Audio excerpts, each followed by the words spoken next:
Hey, what's up guys? This is Rahul here from Unique Rebay. So after a very long time, I finally got a time to lay my hands on the iPhone 6s. So after all these months of their official release, how do they stack up with the Android big boys out there? And is it really worth considering an iPhone 6s in 2016? Let's find out in this video.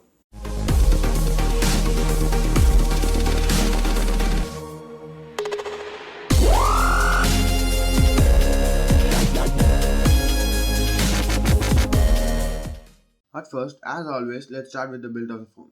This thing is premium in every way, but the overall design still look as same as that of iPhone 6. But then this thing feels a little bit weightier and thicker than the original iPhones. To the bottom, you have a speaker grill, a lightning connector. Though the connector doesn't support any kind of quick charging, and the battery is low in ampere, it takes its own sweet time to charge up. Next to it is the phone jack and a microphone. To the right, you have a nano SIM card slot and power on off button. To the left, you have a silent toggle and volume rocker. Each and every part of the build just screams out of quality. To the front, up top, you have an earpiece, a 5 megapixel front facing camera, and a 4.7 inch 720p display. To the back, you have a 12.9 megapixel camera with LED flash and a microphone for noise cancellation. Speaking about the display, though this seems Stone Age in paper, this thing is a quality display, with brightness being no issue on outdoors and the color accuracy is spot on.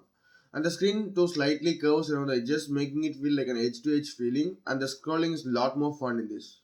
Next to it is a Touch ID. This is one of the fastest instant fingerprint sensor I have ever used in this planet. This thing just screams, and the accuracy is 100%. And this credit goes to Apple as the level of optimization for the iOS is top notch. And literally you can't even see the lock screen, this thing is that fast.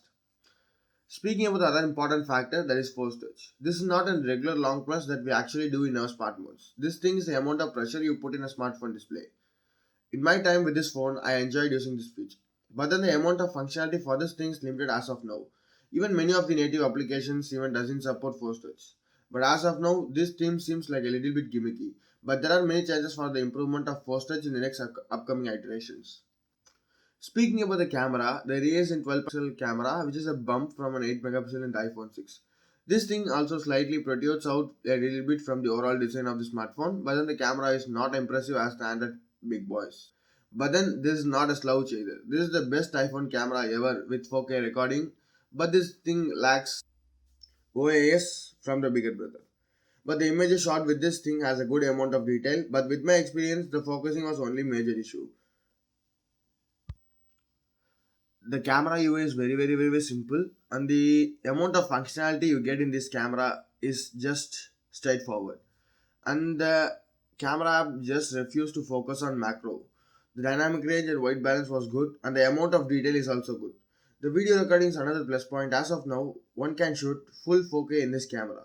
If you are planning to take lots of photos and videos, I would always suggest you to go for 64GB variant, as the 16GB can be filled up quite easily.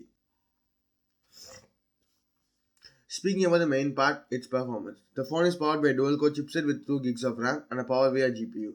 These specs remain me a couple of years in Android life cycle, but the optimization for the iOS is just amazing, and the phone literally flies through the UI. There is no lag whatsoever, and this made me feel that the specs is not all about the game. It's about the overall user experience that matters. Last but not least, the battery life. It's mediocre at its best. Though I cannot calculate the accurate screen on time, it roughly lasted me around 3 to 3.5 hours before running out of power, which is not bad, but nothing special either. So then it's about the overall ecosystem you choose. If you're one like me who love Android, then there are better bad boys out there. And to me, it's a lot bang for a buck. Don't get me wrong, this is no slouch either. But then if you're one who is invested in Apple ecosystem, then this is highly recommended. This is my opinion though. What do you guys think? Let me know your thoughts in the comments below. Hope you found the video helpful. If so, smash the like button and subscribe. This is Rahul signing off. Catch you guys in the next one.